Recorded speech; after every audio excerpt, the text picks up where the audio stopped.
Right now, while you're sitting there, your hips are dying. Not dramatically, not all at once. They're dying the way a muscle dies when you put it in a cast for 6 months.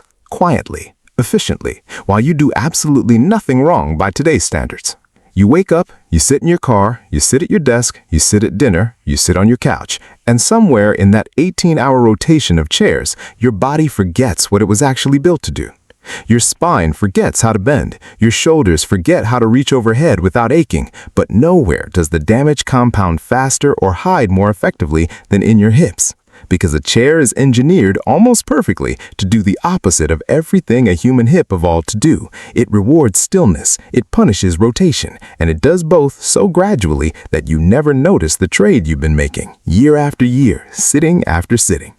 A Spartan at 16 years old could drop into a full squat, spin on a single hip, and drive a spear through a man's ribs in one fluid motion. You can't touch your toes without your lower back screaming at you. And here's the part that should genuinely make you angry. It's not because you're weak. It's not because you're lazy. It's because everything about how you train is built backward. This isn't a metaphor. The skeleton you're sitting in right now and the skeleton of a Spartan at the Agage, a Mongol child learning to ride before he could properly walk, a young Maori warrior training for the Wero, these are functionally the same skeleton, same bones, same joint capsules, same nervous system architecture, refined over roughly 200,000 years of bodies that had to move to survive. The hardware hasn't changed. Only the demands placed on it have, and that gap between the hardware you were issued and the life you're actually living is exactly where your pain lives. Researchers studying movement and evolution have a name for this mismatch, the gap between the environment a body was shaped by and the environment it now actually lives in. Your cardiovascular system has the same problem with sugar. Your eyes have the same problem with screens held 18 inches from your face for 10 hours a day. Your hips just happen to be the loudest, most physically undeniable example of it, because unlike a craving or a headache, a hip that's forgotten how to move tells on you every single time you try to stand up, then down, or get off the floor. You've been told your hip flexors are tight. You've been sold foam rollers, massage guns, and stretching apps that promise to fix it. None of it works. Not really. Not for long. Because the problem was never tightness. The problem is that your hips forgot how to move in 3 dimensions, and nobody ever taught them how to remember. And every fix you've tried sits on top of that same flawed premise. A new foam roller doesn't change the premise. A better stretching app doesn't change the premise. You can spend the next 5 years optimizing the wrong intervention and still end up exactly where you are right now, frustrated, stiff, and quietly convinced that this is just what getting older feels like. It isn't. Today, I'm going to show you exactly how warriors who depended on their hips to stay alive trained them, and exactly where modern fitness culture went off a cliff. We're going to look at the actual anatomy behind the pain, not just the symptom. We're going to look at exactly why your knees and your lower back keep absorbing a bill that was never theirs to pay, and we're going to look at the specific, ancient loading patterns, not stretches, not gadgets, that build hips capable of real, explosive, multi-directional power. By the end of this, you're going to understand why your chronic back pain isn't a mystery, why your athleticism has a ceiling you didn't even know existed, and what it actually takes to get it back. This isn't about chasing a six-pack or a number on a barbell. This is about closing the gap between the body evolution actually built and the life modern convenience talked you into settling for. If that gap has been costing you sleep, costing you confidence, costing you the ability to get on the floor and play with your own kids without wincing on the way back up, this video is for you. I'm Dr. Aris Thorne. This is Primal Unleashed. Modern life makes us soft. Primal movement makes us unbreakable. We don't just lift weight, we reclaim our nature. Let's get into it. Picture a Spartan hoplite in the Agage. Not in battle, just walking across the training yard. Watch the hips. They don't move like a stiff hinge swinging a leg forward. They roll, rotate, drop, and spring with every step. The pelvis is alive. It's doing work in every direction at once, forward, sideways, and rotationally, because that warrior's nervous system never learned any other way to move. From the time he could walk, his hips were trained on uneven ground, in wrestling pits, carrying loads, climbing, throwing. His body never had the chance to forget. Now picture you. A 2026 remote worker, 9, 10, sometimes 12 hours a day folded into a 90-degree angle, hip flexors shortened, glutes switched off, spine slowly curling into a question mark. Your hips aren't dying because they're old or because you skipped a few workouts. They're dying because your brain has quietly decided they're not needed anymore. And your brain is right, given the life you've built around them. Here's the anatomy nobody explains to you in a normal gym setting.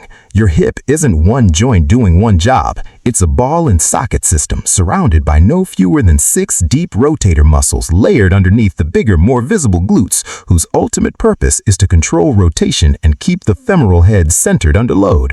Those deep rotators are exactly the muscles a chair takes completely out of the equation.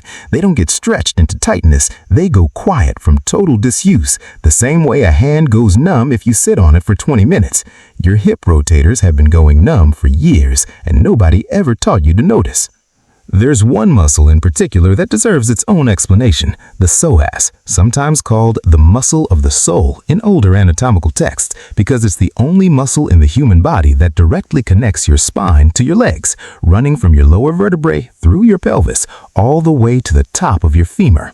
When it's healthy, it's the engine behind every powerful stride, kick, and lift. When it's chronically shortened by sitting and chronically understimulated by lack of rotational work, it doesn't just limit your hip, it pulls directly on your lumbar spine with every single step, which is one of the most overlooked reasons sitting all day produces such a specific nagging ache right at your belt line.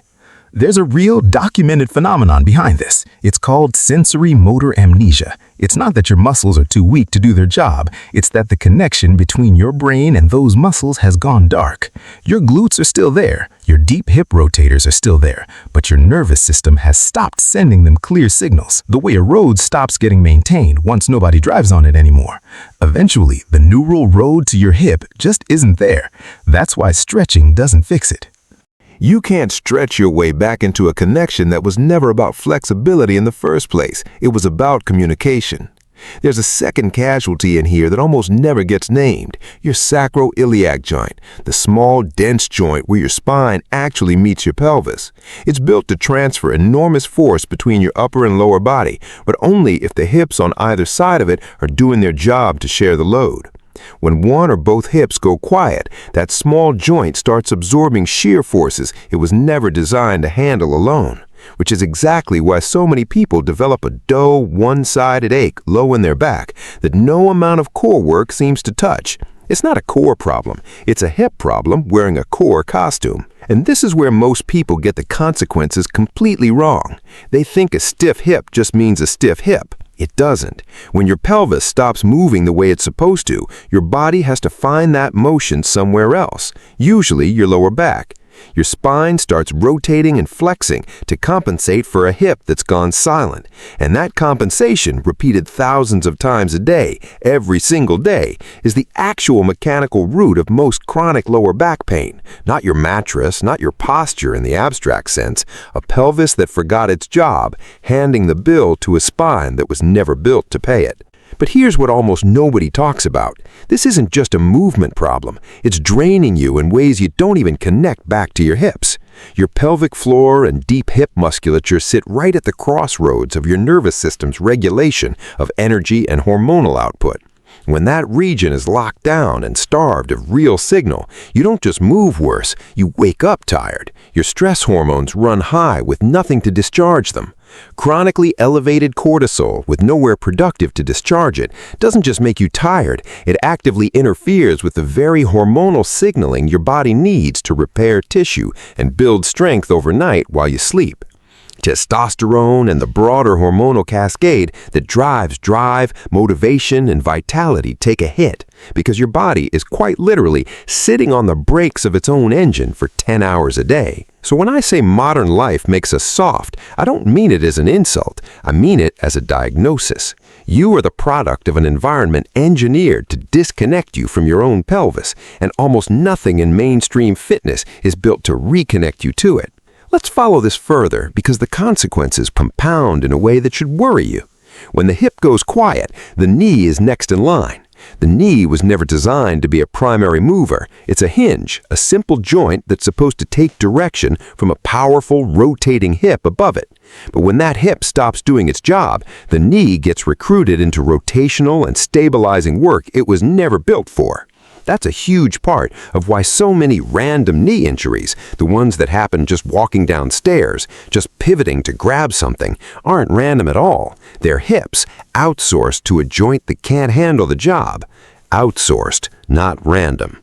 And it doesn't stop at the knee. The shoulder, on the opposite side of your body, often inherits a piece of this bill too, because a body that can't rotate properly through the hips will frequently borrow rotation from the upper back and shoulder girdle instead, which is part of why so many people who've never done a single overhead press in their life still develop nagging shoulder impingement in their 30s and 40s.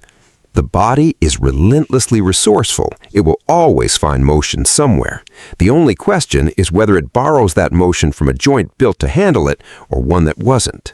And this problem is no longer limited to office workers. Children today are spending more hours in a classroom chair and in front of a screen than any generation in human history, which means the hip dysfunction I'm describing isn't a midlife inevitability anymore. It's starting to show up in people in their 20s, sometimes even their teens, who've never once experienced what a fully functional three-dimensional hip actually feels like. And then there's modern gym culture itself, which I have to be blunt about. It largely makes this worse, not better.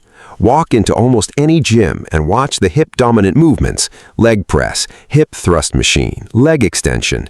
Every single one locks your pelvis into a single plane, moving forward and backward on a fixed track, with the machine doing the stabilizing for you. I call this the Hinge Trap.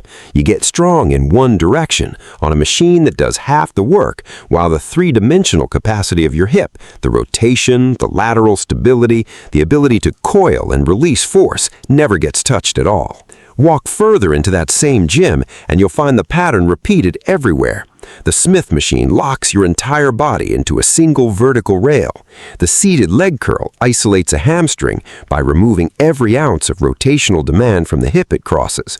Even most functional training classes, ironically, default back to single plane kettlebell squats and goblet squats.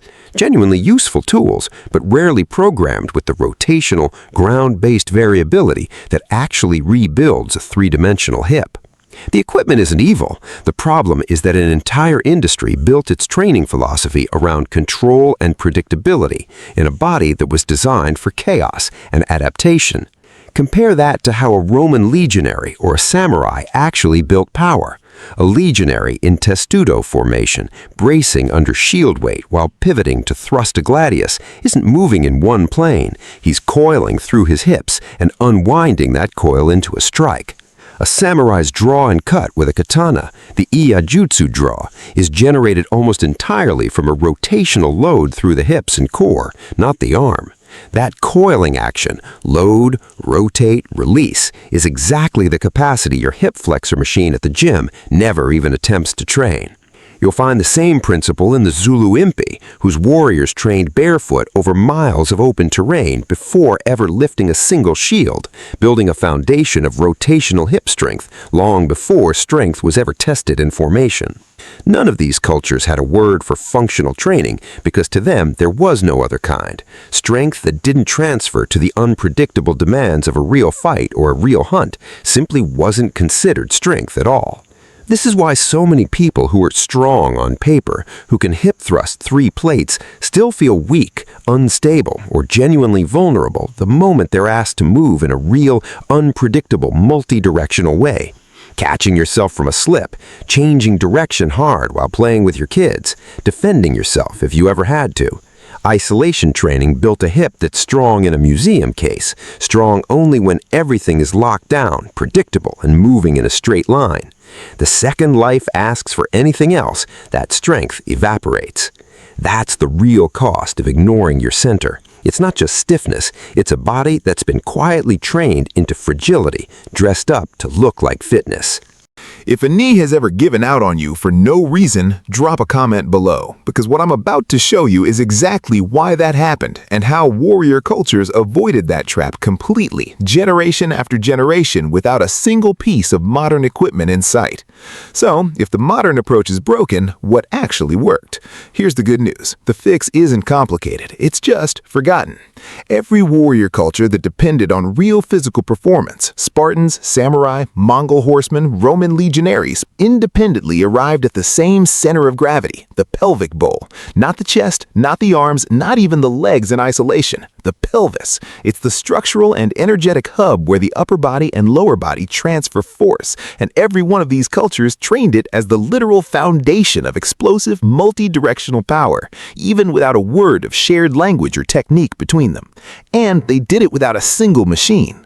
Look at what I call ground games, wrestling, grappling, the kind of close combat training that was standard not as a hobby but as survival preparation across nearly every warrior tradition in history. Wrestling forces your hips to react in real time to an unpredictable force coming from any angle. You can't isolate a muscle while someone is trying to off-balance you. Your hip has to find stability instantly in directions no machine will ever ask of it. That's not an accident. That's exactly the kind of chaotic, reactive loading that builds a genuinely resilient hip capsule, the connective architecture around the joint that determines how much force you can actually produce and absorb. Mongol horsemen took this even further, in a way most people never think about. A rider spending the better part of his childhood and adult life on horseback has no choice but to develop an extraordinarily responsive hip. Every stride of the horse beneath him sends an unpredictable joke through the pelvis that has to be absorbed and redirected instantly, or he's thrown to the ground. There's no machine that can replicate that demand, because a machine, by definition, removes the very unpredictability that built the capability in the first place. The horse didn't know it was training anyone. It was simply alive, moving, and asking the rider's hips a different question with every single step. Norse warriors training for the shield wall faced a nearly identical problem to wrestlers and legionaries. Hold formation under constant, unpredictable pressure from every direction while still being able to drive a weapon forward with real force. Their preparation leaned heavily on wrestling, known in the old sagas as glima, which, like every other ground-based tradition on this list, demanded a hip that could stabilize instantly under load from any angle.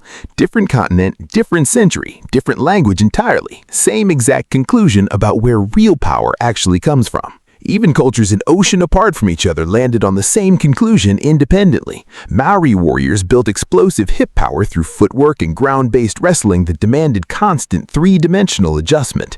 Aztec warriors trained in the same close combat grappling traditions because in a world before firearms, they almost always ended up on the ground hip to hip, and the warrior with the more responsive pelvis usually walked away. None of them were chasing aesthetics, they were chasing survival. And survival, it turns out, is a brutally honest trainer. It only rewards what actually works. Pair that with loaded carries, walking under load whether it was a shield, water, grain, or another person. A farmer's carry forces your hips and core to stabilize against a constant shifting demand with every single step for sustained periods, not 8 controlled reps on a bench. This is how warriors built what I call ironclad hips, not through targeted hip exercises, but through the demands of a physically real life that never let the hips switch off. And maybe most important, none of these traditions wasted time on the passive stretching most people rely on today. You don't see a Spartan lying on the ground holding a hip flexor stretch for 30 seconds. What you see is active loading, controlled, loaded positions that force the muscle to generate stability through a full range of motion, not just lengthen passively while your nervous system stays disengaged. Active loading teaches your brain a range of motion is safe to use under load. Passive stretching just tells your brain you can go here without ever proving you can produce force there. That distinction is the entire reason stretching alone has failed you for years. There's a reason this distinction matters so much physiologically. Passive stretching primarily targets the muscle tendon unit's length, but it does almost nothing to train the nervous system's confidence in that range. Active, loaded positions, on the other hand, fire the very proprioceptors, the sensory receptors inside your muscles and joint capsules that tell your brain a position is safe to access under real demand. You're not just lengthening tissue, you're rewriting a threat assessment your nervous system has been running on autopilot for years. This is the blueprint, a pelvis trained explained as the structural center of the body, built through reactive, three-dimensional loaded movement, not isolated, machine-bound repetition. But knowing the blueprint isn't the same as knowing how to lay it back down on top of a body that spent 20 years folded into a chair. That exact gap between ancient capability and a modern starting point is where almost everyone gets stuck. I'll show you how to close it before this video ends. Now, let's talk about the tools you've probably already bought trying to fix this. The 2026 wellness market is flooded with massage guns, vibrating foam rollers, compression devices, mobility apps with 1,000 5-minute routines, and I want to be fair here, none of these are useless. A massage gun can genuinely calm an overactive nervous system response in a tight area for 20 minutes, but that's exactly the problem. 20 minutes. These tools manipulate sensation. They don't rebuild the brain-to-muscle connection that actually broke in the first place. You feel looser, you feel relief, and then you sit back down to your desk and undo all of it within the hour. That's not correction. That's a very expensive, very well-marketed snooze button. The same pattern shows up with compression boots, with cupping, with infrared mats, with literally any tool that creates a sensation strong enough to momentarily override the discomfort signal your brain is sending. Sensation is not the same as correction, and the wellness industry has built an enormous, profitable business out of blurring that line for you. Here's the piece almost nobody explains correctly. That tightness you feel isn't your muscle being short, it's your nervous system actively protecting a joint it doesn't trust. Your brain perceives instability in your hip, usually because the deep stabilizers have gone quiet from sensory motor amnesia, and it responds by clamping down the surface muscles to create artificial stiffness as a safety mechanism. You can release that surface guarding with a tool 1,000 times, and it will keep coming back because you haven't addressed the instability underneath it that's actually causing your brain to call for backup. The only way to permanently unlock that protective tightness is to prove to your nervous system, through specific loaded patterns, that the joint is stable and trustworthy again. And there's an environmental piece that almost nobody connects to any of this. Modern footwear, built with elevated heels, rigid soles, narrow toe boxes, and a lifetime of walking exclusively on dead flat, predictable surfaces, has functionally disconnected your hips from your feet and the ground beneath them. Even a half-inch heel lift, which describes the vast majority of running shoes and dress shoes sold today, quietly tilts your pelvis forward and shortens your hip flexors with every single step you take, all day, without you ever consciously choosing that position. Ancient warriors trained, fought, and lived on uneven terrain, often with minimal footwear, which forced constant, low-level adjustment signals to travel from the ground, through the foot, up into the hip, every single step. That constant feedback signal kept the connection alive. Your flat sidewalks and cushioned, motion-controlled shoes have quietly severed that feedback line year after year without you ever noticing it happening. So the biohacks aren't failing because they're scams. They're failing because they're treating a symptom that your environment recreates every single day while ignoring the actual structural and neurological cause underneath it. Relief isn't correction. Don't confuse the two. Let me be clear about something, because I know the questions are already forming. No, this doesn't mean stretching is worthless. It has its place, mostly as a brief warm-up signal, not a fix. No, this doesn't mean every machine at your gym is useless. They have a role, just not the role most people are using them for.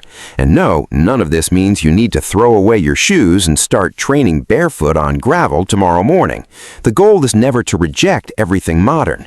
The goal is to stop treating modern conveniences as a complete substitute for movement your body was never designed to live without. So where does that leave you? Everything I've just walked you through, the sensory motor amnesia, the hinge trap, the lost coiling power, the difference between active loading and passive stretching, the broken ground-to-hip connection, none of it is permanent. Your body isn't broken. It's just been trained by accident, by decades of chairs and isolation machines and flat shoes to forget a capability it was always built to have. And anything trained by accident can be retrained on purpose. This is exactly why I built Primal Hip Mastery, a complete system designed to bridge the specific gap between how ancient bodies developed real hip power and the reality of a modern schedule that doesn't include daily wrestling matches or carrying water jugs across a village. It's not a stretching routine, and it's not another isolation machine program dressed up in different language. It's a structured path that takes you from wherever your hips are right now, even if you've been dealing with this for years, even if you've already tried everything else on this list, through a clear progression of reconnection, loaded mobility, and rotational strength, using the same principles that built warrior hips in the first place. The program is built in 3 deliberate phases because trying to skip straight to power on top of a hip that still can't communicate with your brain is exactly how people get hurt chasing a shortcut. Phase 1 is entirely about reconnection, simple low-load positions designed to wake up those deep rotators and prove to your nervous system that the joint is safe again. Phase 2 layers in controlled, active loading through a genuine range of motion, the same active loading principle I mentioned earlier, but now applied specifically and progressively to your hips. Phase 3 is where the actual ancestral movement patterns come in. Ground-based work, loaded carries, rotational drills, scaled to fit a real adult life with a real job and a real schedule, not a warrior's full-time training regimen. At the center of it is something I call the spiral principle, a set of drills specifically designed to rebuild that lost coiling capacity, layer by layer, starting with reconnecting the brain to hip signal, then loading that connection through active, multi-directional load, then finally expressing it as real, explosive rotational power. It's a roadmap, not a guessing game. You don't need to figure out which exercise to do on which day or wonder whether you're actually fixing the root cause or just chasing temporary relief again. I've watched this exact pattern play out again and again inside this community. Someone who'd quietly accepted stiffness and back pain as a permanent feature of getting older, who assumed the only options left were more passive stretching or eventually a more serious medical intervention, suddenly realizing within a few weeks that the missing piece was never flexibility at all. It was a hip that had simply forgotten how to participate. Once that connection comes back online, everything downstream of it, the knee, the lower back, the energy levels, tends to follow. Here's what I need you to understand before you close this video. You can keep chasing vanity numbers, heavier hip thrusts, bigger quads, a few more pounds on a machine that was never training the real problem. Or you can make a decision right now to start training for something that actually matters, a body that moves the way it was designed to move, free of the chronic pain that's been quietly dictating your life, with the kind of functional, resilient power that a desk and a stretching app were never going to give you. You don't need to overhaul your entire life today. You don't need a warrior schedule or a warrior's diet. You need one decision. Stop treating your hips like background noise and start treating them like the foundation everything else in your body is built on top of. Every day you wait is another day your nervous system reinforces the same broken pattern a little deeper. The good news is that pattern can be unwound far faster than it took to build once you give your body the right signal instead of another stretch. This is the entire reason this channel exists, not to sell you on nostalgia for a world none of us actually have to live in anymore, but to pull the parts of that world worth keeping, the movement, the capability, the resilience, back into a body that still has to survive a desk, a commute, and a schedule no Spartan ever had to deal with. You weren't built to be comfortable, you were built to be capable. Those are not the same thing, and modern life has spent decades quietly convincing you they are. Hit subscribe if that's the body you actually want, not the appearance of strength, but the real ground-up capability of it. Primal Hip Mastery is open, and it's built for exactly the person watching this right now. No prior experience required, no equipment stuffed gym necessary, just a clear, progressive path back to the body you were always meant to carry. Modern life makes us soft. Primal movement makes us unbreakable. We don't just lift weight, we reclaim our nature. I'm Dr. Aris Thorne. This is Primal Unleash. Your hips have been waiting a long time to remember what they're for. Give them the chance. Stop training around the problem and start training the actual cause. I'll see you in the next one. Until then, move like it matters, because it does.